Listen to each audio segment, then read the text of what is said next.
Hi, Lori. Hey, how are you? Very well. How are you? Oh, doing well, thanks. Where are you? I'm in Chicago. Okay, On okay. It must be warm out today. It is. It's like 86 and stuff. I think I got to get out of here and get to the lake here soon. Is that where you were sailing the other day? Yes, I try to go out in my friend's boat as often as I can. Mm.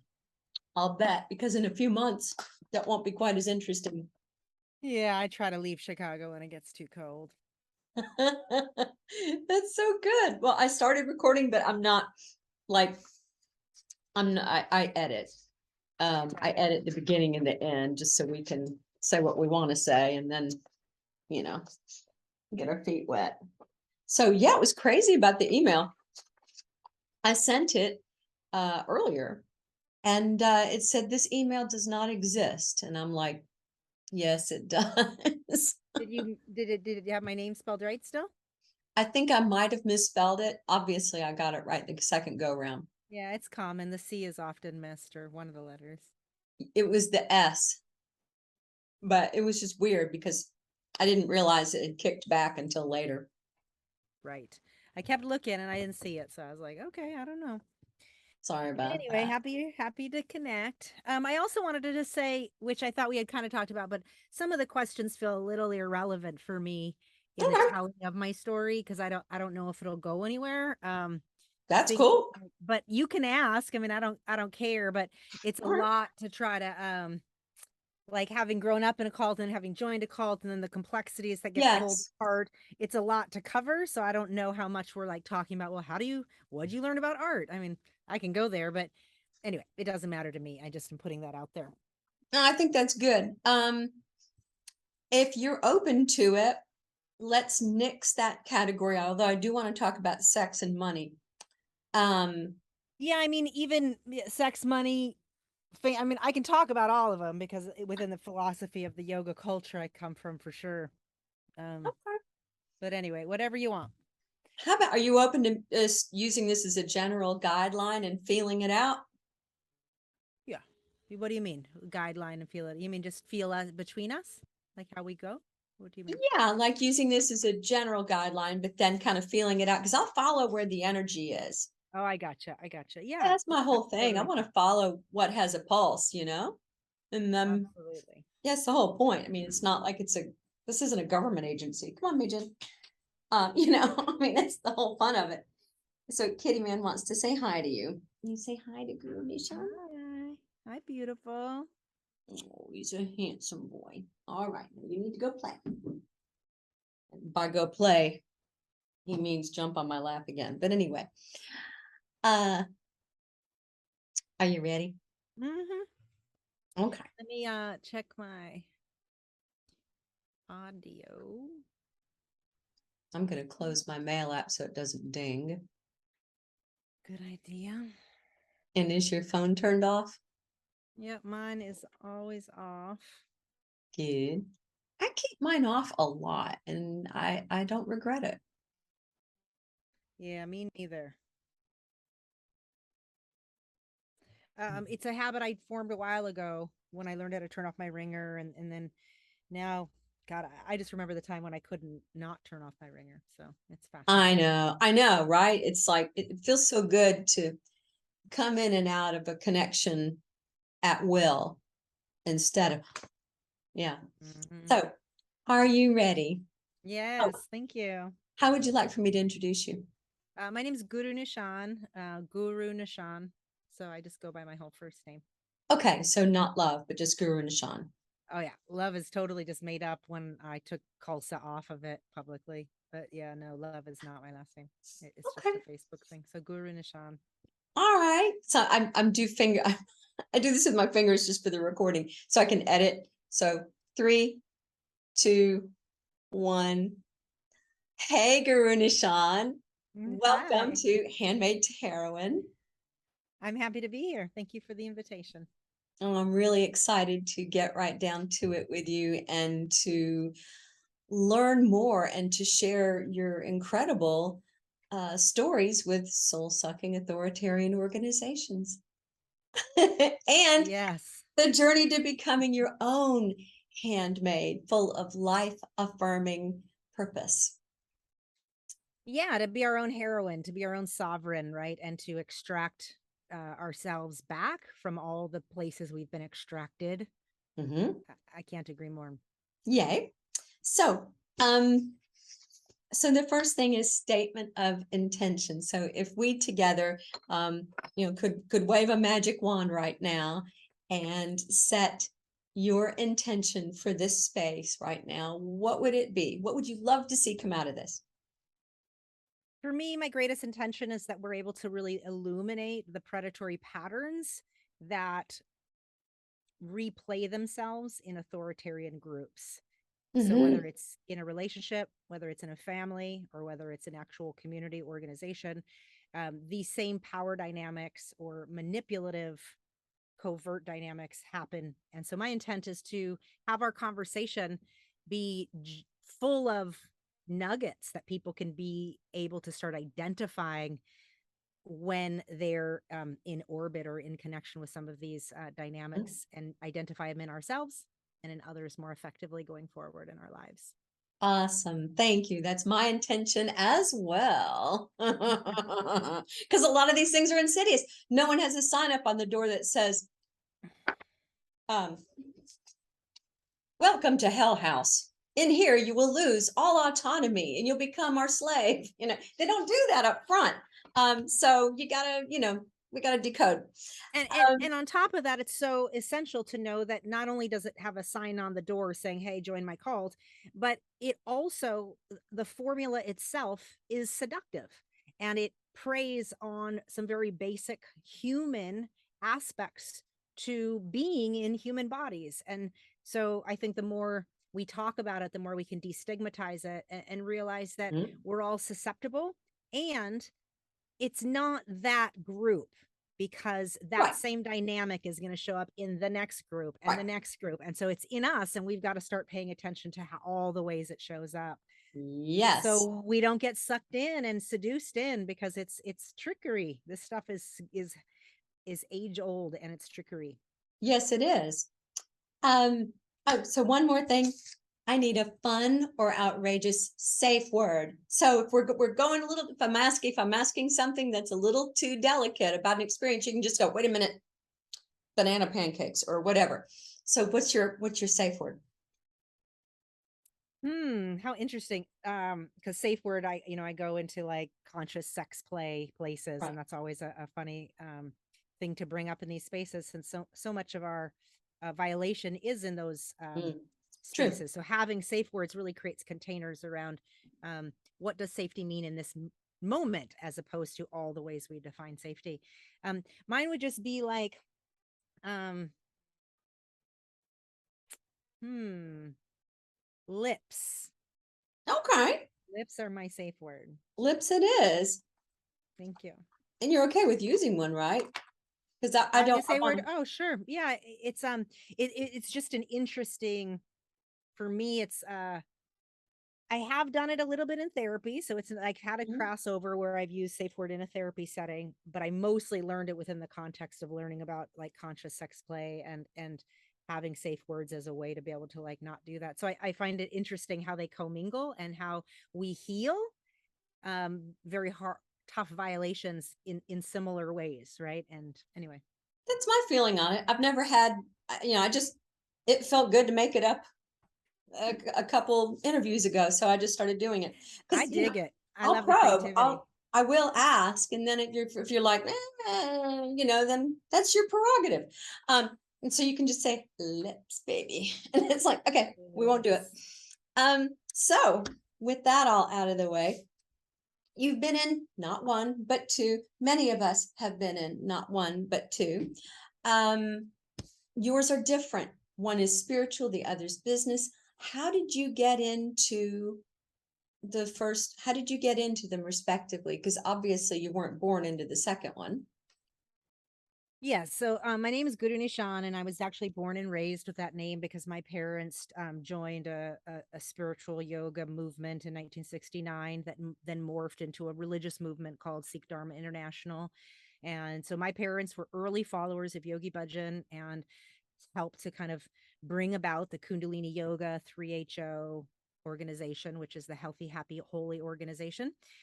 And, you know, I grew up in the Phoenix ashram, and you only really know what you're born into. But one of the ways that my parent spiritual teacher legitimized it is using a world religion like the Sikh religion.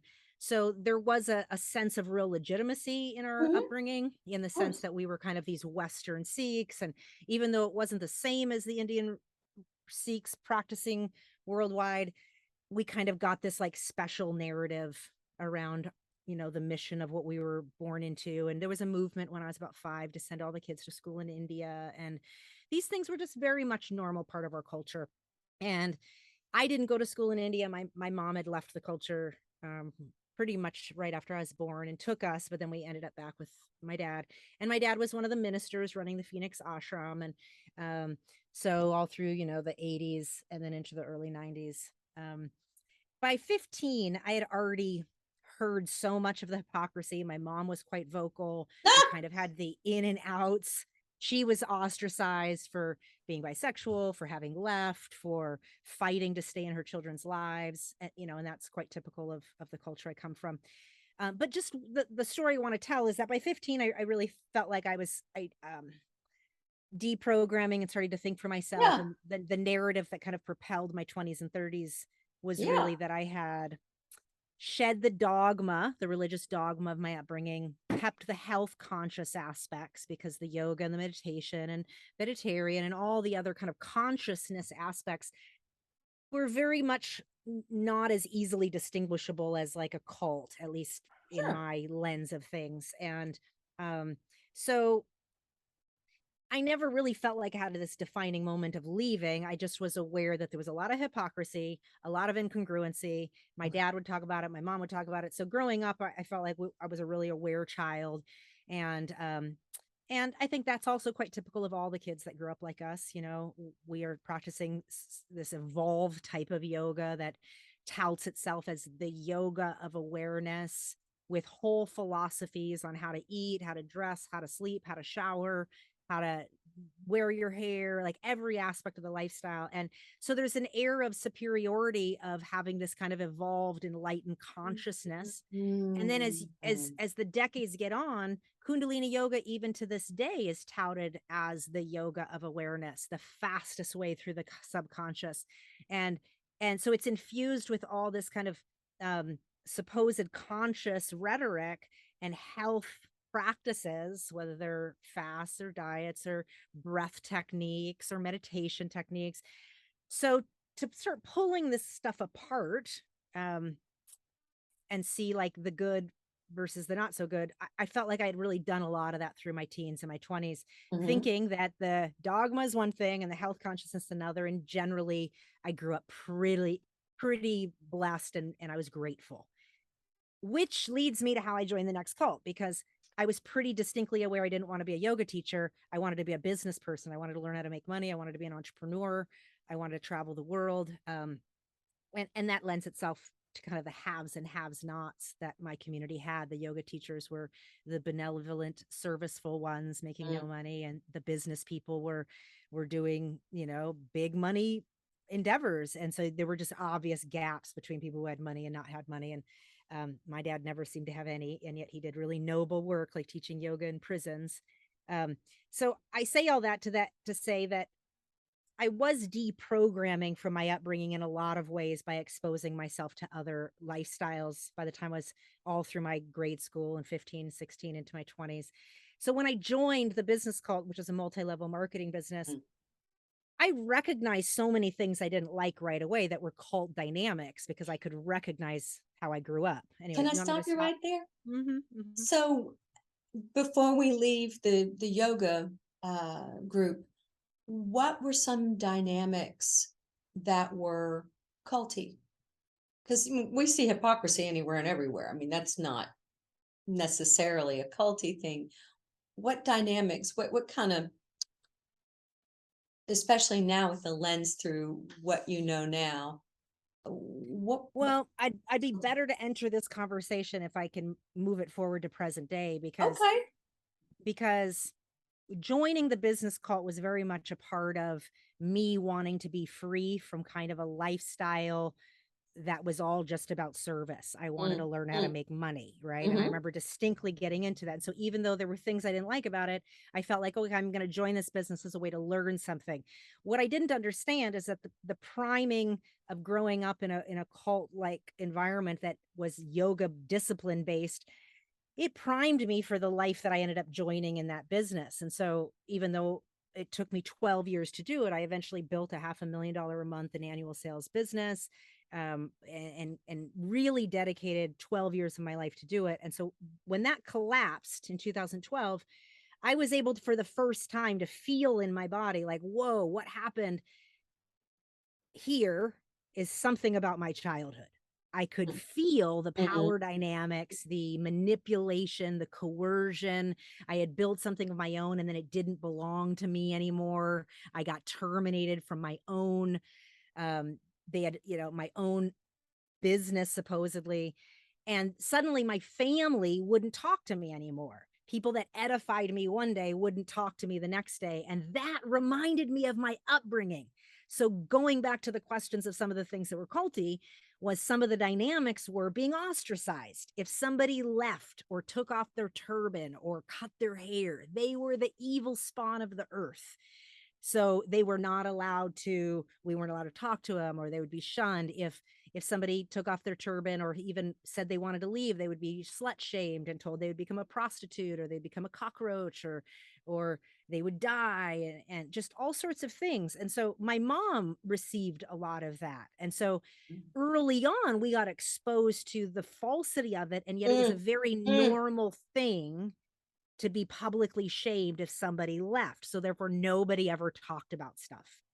When you say publicly shamed, do you mean shamed within the group, or did they go further? Okay, just wanted to clarify. Shamed within the group, but like in public settings. So if YB would come into town, he would single somebody out and then yell at them publicly and then tell them all sorts of things and say they would become a slut. Or if somebody, he would be like, you're a gay. And then he would start yelling at somebody. And this person had never come out. They probably were quite young and hadn't even explored their sexuality, but he would publicly, so shaming, as well as Whoa. say, the other thing that was used a lot was arranged marriages. So at very young ages, at like 18, as soon as one of our young women turned 18, he would marry them off to somebody 40 or older. And this became a very normal part of the culture. He would also marry off people instantly so they could be at a class. And then he would be like, you and you get married. And so since the beginning, since my parents joined, that became a very regular part of the dysregulation of the community. He would tell people to marry that didn't know each other, purposely put couples together that weren't compatible. And then he had the movement of sending the kids away so that there weren't attachment between the children and the parents. So there's layers of complexity of breaking up relationships. Yes, and that's so important to maintain control over the group when you lose your sense of self over your own autonomy, which is everything. Like it's making handmaids, and not just that, but he essentially, yeah, exactly, he emasculated, he made the women into warriors and emasculated the men, and kind of created these really toxic dynamics that people weren't getting healthy, normal sexual fulfillment in relationships. He would pluck women out of their marriages and bring them into his own harem. And I want listeners to hear that it's only was in 2020 that this community 3HO is speaking out publicly. For the last 50 years, all of this has gone under the radar. He had harems of women that he was grooming that were like my sisters and my comrades, people I know. And only in 2020 has any of this come public. The pedophiles that were hidden, the kids that got sent to India, the financial and psychological abuse, and the spiritual, as well as the really horrible, like talk about handmaids, the women he groomed. And I'm talking about my parrot spiritual teacher. He was chewing on their labia and biting their tongues and telling them they had to shave their pussy hair, when we were indoctrinated as Sikhs to not cut any hair on our body. And so the disconnect of that, to find Mm, that out in mm, 2 years ago and wonder mm, why I had so much internal psychological disturbance around the simple choice of cutting my hair mm, or shaving mm. my legs, or the ongoing distress of whether or not it's okay to wax my own pussy if that's what I feel like to not realize you don't have autonomy in basic choices, because meanwhile the person that was supposed to be celibate was actually abusing our young girls for 50 years. Massively abusing, but if what you're saying is like just there's no telling how many. Way more than have come forward, and we've had 30 plus already come forward, but way more than that. We're talking about hundreds and hundreds, Oh, hundreds and sure. hundreds. And like what you're saying, I knew it, infidelity, hypocrisy, but that's not sadistic terrorizing like what we're finding out. And so to have a yoga culture that preaches consciousness and awareness with the undertone of sadistic terror coupled has been a very, very confusing unwind. I should imagine. And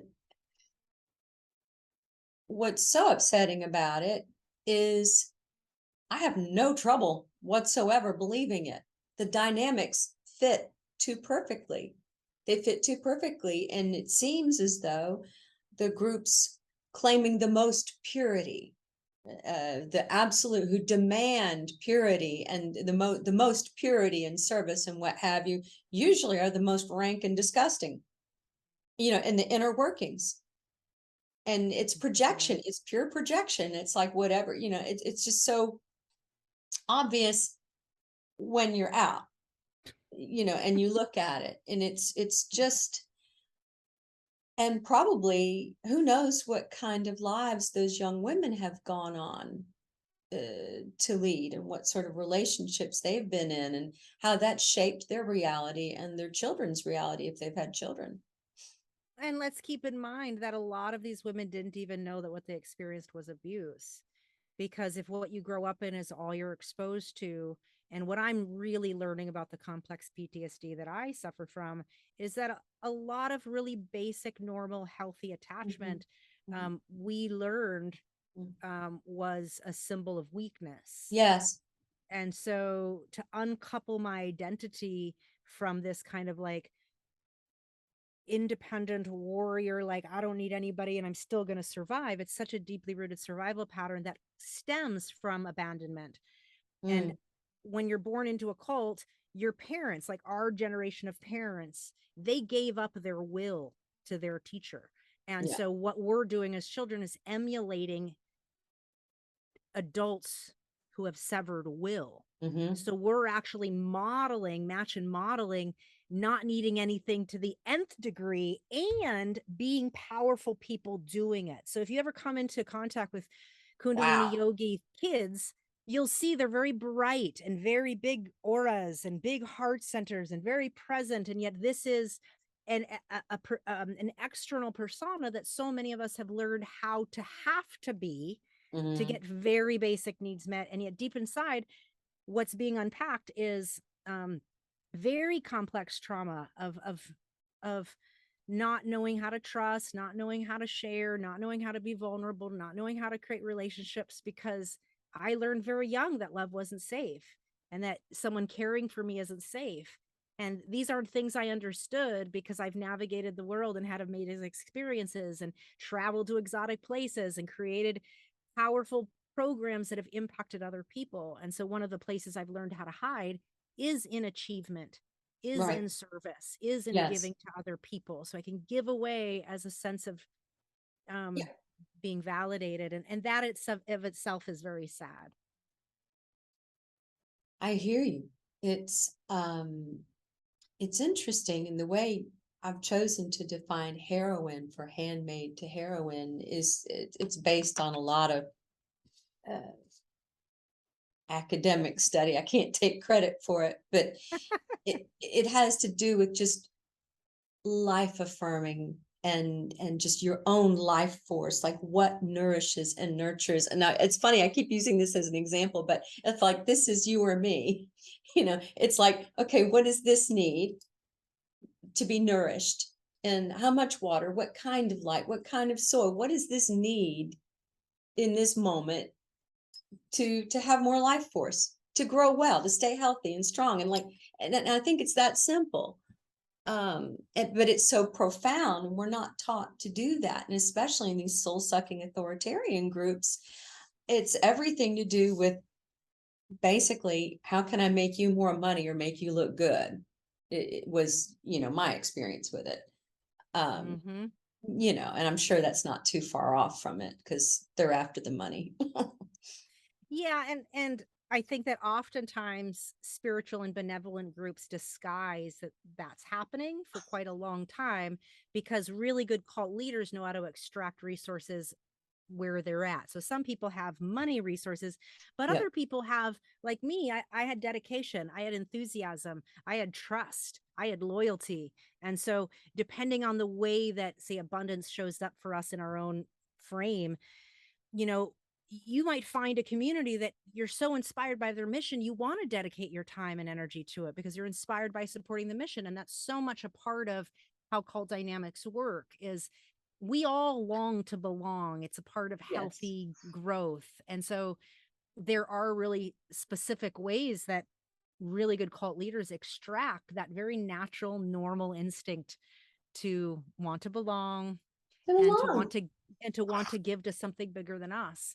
And all Yes. that is beautiful and noble, and we can give ourselves away because we don't even know that our needs are of Valid. valid. Yeah, yeah, very much. Or rest, or Rest. just receptivity, and just all these wonderful foreign concepts. Well, pleasure is a good example. A number of years ago, I had to kind of reconcile the realization that I was very, very excellent at informing and learning and growing from the pain I endured. And so much of my identity revolved around that. Like, let me show you I can do it anyway. And so the opposite of that, right? The fallback, the pleasure, and be like, what would be in my joy? When I started asking myself that question, it helped me to access new layers of collective shame in my body. Not personal things, but where the ethos of the culture I had come from had taught me my identity had to be shaped by overcoming something as opposed to receiving the goodness that is. Yes, a little bit. Like, no kidding, but this doesn't hustle for it. It doesn't hustle. I saw it in Home Depot. It was cute. And like, here we are. Like, there's no hustle involved. There's no suffering involved. There's no terrible thing, no gory story. It's like, you know what? It just gets to be what it is. It gets to exist. And I enjoy having it around. And so it gives me pleasure to take care of it. And end of story. It's just not, or like this cat who won't leave us alone right now. Like, he's on top of my desk. Like, he is as he is, and he does what he does, and I love him. And like, to think of trying to tell him he ought to be a Chihuahua, and like, or just to be anything other than what he is. Yeah, I mean, I think as humans, we get in trouble because we have more advanced levels of our brain that make us think that we're so much more evolved. And really, we're very much like that animal, right? We're very much in the animal instinct of, if fundamental survival isn't being met, we're not able to evolve beyond preservation. Once we handle preservation, then we can start, right? There's more available, but preservation is real, and it keeps us in our lower brain. And I've learned how much of my whole life has been run from that, with coded layers of personality over me that helped me be an extrovert when really I had tremendous social anxiety. It helped me be a bright light to everybody else when really I was really confused and vigilant inside. And I know now that I learned that behavior because my entire community was never safe. And so I learned how to regulate the room, right, rather than regulate myself. Right. And then yes, exactly. And then, it's, very much so. Thank you. So when you went to the MLM, in which I think it's an important moment to be loud and proud and say MLMs are cults. It's so important to talk about the multi-level marketing business as a cult. But I do have to really qualify that so much of that business was transformative for me, and I never gave the credit to the business. I always gave the credit to me. I knew that I was the one moving that transformation. What I didn't understand about authoritarian groups then that I understand now, and whether it's a business, a political, a religious, a spiritual organization, or any family in between, right, is that what's actually happening in the brain is very much a technique of brainwashing that impacts the way the brain functions forever on. And so you actually have to go through a deprogramming process to reclaim the self one had before joining. And I don't think I ever gave cults that kind of credit before. Before 2 years ago, I didn't understand the real neurobiological impact of what's happening in the brain and the body, and the trauma responses that come from it that impact us the rest of our life. Oh my God, yes. Yeah, very much so. And I think I mean, they're great resources. And I'd like to touch on those in a moment. What you mentioned, getting terminated from your own business, like you're making piles of money for these people, and the power dynamics. How did that, and I know it happened in a culty way, how did that happen? How did they achieve this? Yeah, so the organization, the system that I grew up in network marketing was a real corporate based system. So we never built it from the home. We built it more like a boiler room real estate style out of an office. And so I learned how to build basically a cold market network marketing business. And so my entire organization, I sponsored a lot of people in 12 years in pure cold market. And I built just a tremendous sales team because I just did it in my way. I never fully believed in what they were doing. I built it in my way. And that was my own like rebellionness from my growing up years. But my own, exactly. And it truly was true. Like when I look back at those years, I'm so proud of myself. Like in a sea of middle-class white American people, let's just say typical Midwesterners, which was my leader's organization, I built a diverse, multi-ethnic group of salespeople that never fit in the box. And of course I did, because hello, they say you attract who you are in network marketing. So I built a sales organization that was a real reflection of me. It took a very long time, longer than most people, but it was so solid. It was so consistent. And it did have a lot of customers that gave a lot of residual stability. Good. And so I was proud of myself, and I was doing something quite unique that the company started appreciating. But my leader itself was quite tyrannical. And so by 2008, I didn't understand my value, and my leaders in my team helped me to see my value. That was kind of my first wake-up call, that it was massive cult indoctrination. I couldn't see myself, and I couldn't see how great I was, for lack of a better word. And my leaders were like, do you understand that people come to these trainings for you? And I was like, no. And they were like, yeah, they do. And how much are you getting paid for that? And I was like, well, we don't get paid. And he was like, what do you mean you don't get paid? My people are paying to go see you and you're not getting paid. So he lost his marbles. And so around 2008, my leaders woke me up out of my stupor. And essentially what that caused was a ripple effect in my leader's training system, because I was like the prodigy of his training system.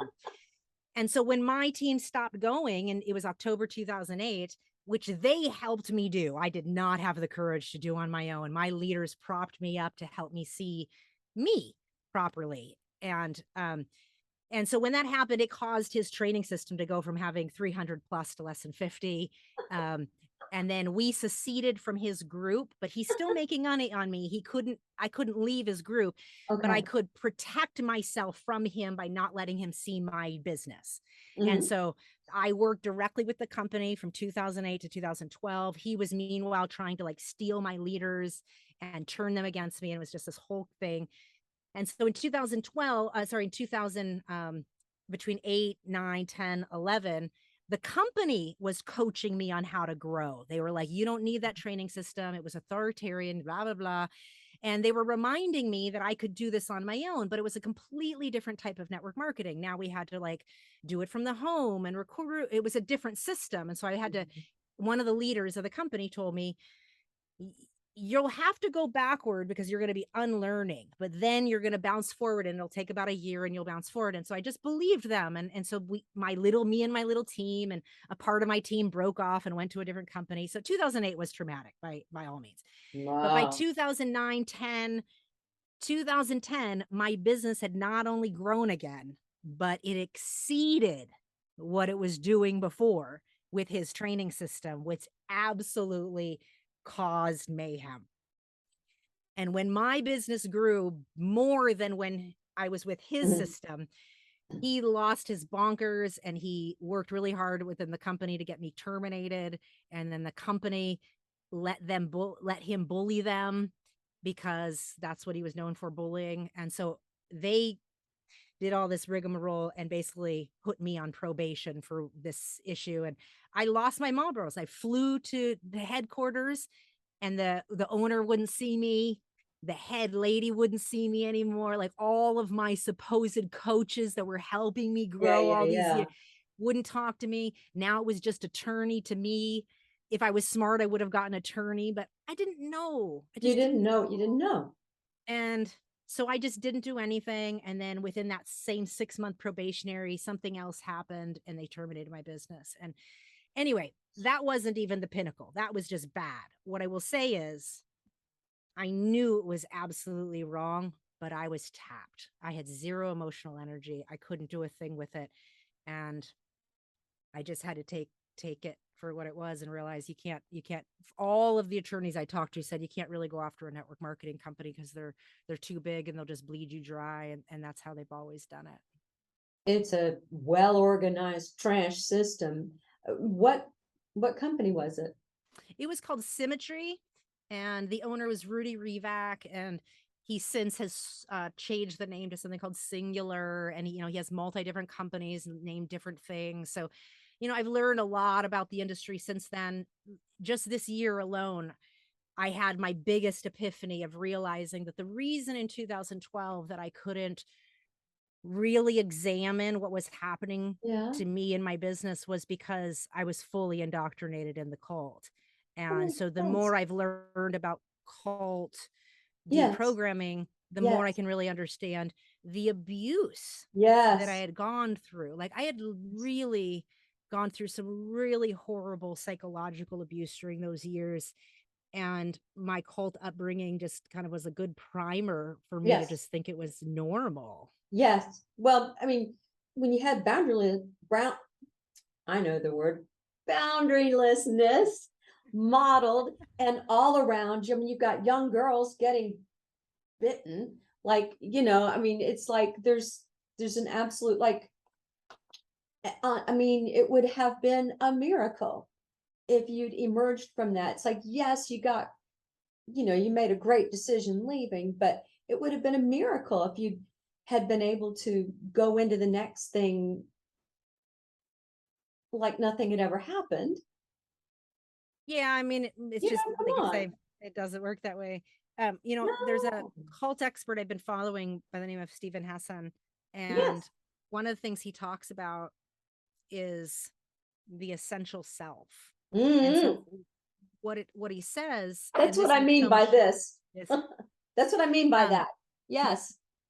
One of the things that really stood out for me that's helped me process the psychological abuse of the multi-level marketing decade that I was in that business is that I chose that. And so growing up in a cult is very different than joining one in terms of what happens in the unwind of it, because as a child, your sense of identity is formed as that. You don't have a self prior. Right. But when you join a cult, you do have a self prior. And so what Stephen Hassan talks about is that in order to really reclaim the self prior, you have to revisit the person you were when you joined that cult. And so that blew me open, because at 22 years old, I I had really kind of started to come into a sense of myself and my own interests outside of, say, the authoritarian rule of my father and the authoritarian indoctrination of my upbringing. Not fully, but a lot. I had dreaded my hair, and I'd traveled to Africa, and I'd lived in Africa several years, and I'd married a man from Kenya, and doing a lot of things opposite of the way I grew up, purposefully, as a way to Yes. break apart tightness in me. Yeah. So when I discovered that MLM was a cult, now I've always known it had cult related aspects, so don't get me wrong, but I never would have put the entire industry as an abusive cult, because I really felt like I had gotten so much value out of my time there, right? The person I had become, the products I had used. There were so many ways that I could spin it to not have it just be, nope, that's absolutely abusive.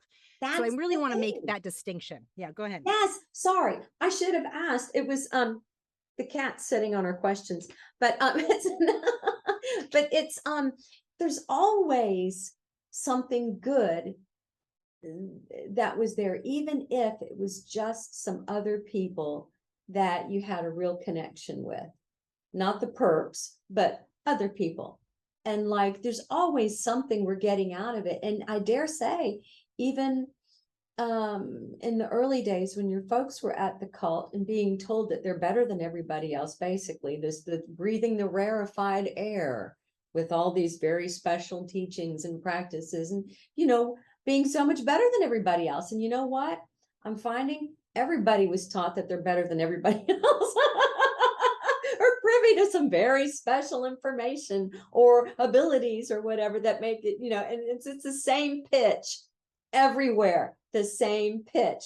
And so, and it's a balm in the wound of the endless servitude and being taken advantage of. It's like, well, at least it's for this higher, wonderful, there's this, I mean, it's bogus, but Yeah, but it's, we talk about it, it seems like it's so easy to identify. People weren't going around saying we're better than everybody else, but we are saying, when you learn how powerful you can be, when you learn how to breathe properly, and then you get the ancient science of how learning to breathe and how your tongue, when used in a particular way, will activate a certain part of your brain, you feel special having tapped into special wisdom.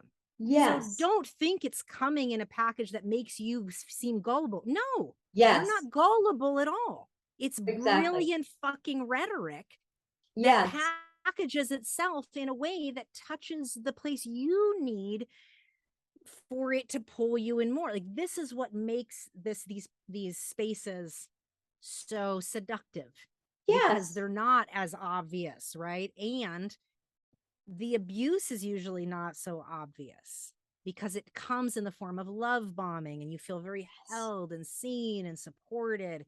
And then the next stage happens, and then the next stage happens, and you don't know these things are even happening. And so it's that much worse when you grow up in something. So, again, in network marketing, I knew a lot of the cult. Like, I was like, not interested, not interested. So I kept a sense of my own autonomy so much during that whole thing. And brainwashing is still happening. So this is a takeaway: is it doesn't matter. And this happened in the Kundalini culture and still does today. People will recognize abusive traits in others, but they won't allow themselves to see it as permeating the entire ethos of the community itself. And so it's one of the ways we compartmentalize cognitive dissonance. Right. Is we say, oh, these teachings are amazing because they're helping me in all these ways. And yet, how is something that's supposedly helping you with awareness not allowing you to speak out about abuse that has been happening in plain sight for 50 years? Little disconnect there. There's a cognitive dissonance. Yeah. And it's the same thing as saying something like, it's not, oh, we're so much better. It's saying these teachings make everybody better. So let's help everybody be better. And then who doesn't want to be a part of a benevolent cause to uplift humanity in a time of crisis? Yes. This is why cults become so important right now, because the more chaos and crisis is happening, the more we feel like that's wrong and we're finding something right. And so there ends up being this in and out special place versus the evil hell of the world that's going on. And the same rhetoric of the 60s is happening today, and it's over and over again, and we're never paying attention to how it repeats itself. Absolutely. Thank you. Is there so this journey from being a handmaid to your own heroine, full of your life affirming purpose, and hopefully in a much larger way in the world, as you wish, as you choose to define it. What are some great resources and tools? And then in a minute, I'm going to ask you about what you're doing and offering, but just in general, what resources, what tools? You mentioned Dr. Is it Stephen Hassan? Stephen Hassan. Hassan. Yeah, Yes, so that's I exactly follow where him. I'll start, is this idea of the essential self that, Mhm. when my business collapsed in 2012, as much as I knew I wanted to address what just happened in my business, what I now know I had to do, now looking back that I understand cult deprogramming, is at that time I had to untangle the mess of Kundalini yoga inside of me. And so that's why when my business collapsed, I went into teaching, not because I wanted to be a teacher, but because I could feel the disconnect inside of me of who I thought I was to how I felt inside. Big And difference. it The was thinking so, and the animal body. it felt like it was like the Red Sea. It was so big. And so when I stopped, when 2012, my life collapsed, I was forced to look inward in a new way and to stop to ask different questions. Now I know I was on a deprogramming path and I was starting to heal complex PTSD, but I didn't know that from 2012 till 2020. But I did very intentional work. Wow. And so what I'll say is help me of all that work I did all those years. That was amazing. But by far, when I learned the concept complex PTSD or CPTSD, and I got the book by Peter Walker called From Surviving to Thriving, life changing. I feel like my spiritual plane got landed into the material world, and I suddenly had permission to be in my body and to learn how to be here, from a lifetime of disassociation that, I feel as children of the Kundalini yoga culture, we've perfected disassociation and called it consciousness. Oh, And fascinating. yeah, and so beware of the Kundalini yogis, because we perfect projection quite well, but not our fault. It's built into the teachings. Right. And so one of the best things is to really start learning about deprogramming. CPTSD is good, but then Stephen Hassan, understanding what it means to deprogram, and he has a lot of great books. Yes. He has resources that talks about the spectrum of cult indoctrination. There can be healthy cults or groups, and then there can be not healthy ones. And what's the line? And so the more we can see things in spectrums versus black and white, we can start seeing the symptoms of coercive control, because they are symptomatic and they repeat. So now 2 years later, I can go on a date and I can be like, ooh, ooh, ooh, ooh, and I can discern things that just a year and a half ago I would not have been able to, because those same patterns would have magnetized me. Interesting. Like love bombing, for example. Love bomb, good example. Just the other day, I got love bomb, and we turned into like this 24-hour text affair. No.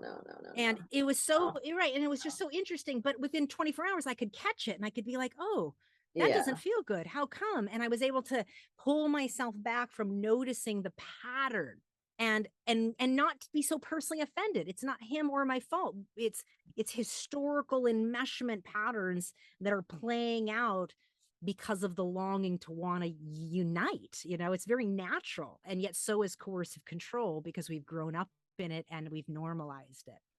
Yes, it's like the music's playing, but you really shouldn't dance to it. That's right. That's right. So, thank you. Thank you very, very, very much for your transparency, and just for the deets, for the good stuff, for the resources. What are you up to right now? What kind of where can we find you? What are you offering? Well, I'm currently still producing my Uncomfortable Conversations podcast, The Untold Stories of the 3HO Kundalini Yoga Community. Yeah, and it's a platform where people can come and share their abuse stories, and I just hold space for them to share it, and I speak out about the predatory formulas that exist in this community. Um, and what this particular podcast has done is it's morphed into a much larger conversation, and I'm in pre-production for a new release of my podcast called Predatory Patterns in Business, Community, and Culture. And so it's a new uncomfortable conversation series that I'm launching, already starting interviews for it. And it allows me to talk about all the ways in which predators and predatory patterns show themselves in business, in community settings, whether they're spiritual, organizational, political, as well as in our families and our interpersonal dynamics. Oh yeah, and sports too. It's just like, yeah. So everywhere. And it's easy to get overwhelmed and to not engage this conversation because you want to just be like, oh, cults are everywhere. And that's not good enough. We have to actually lean in and start realizing, no, there are differences between healthy groups and not healthy groups. And we have to start distinguishing the difference. Otherwise, our silence breeds more predatory patterns. Absolutely.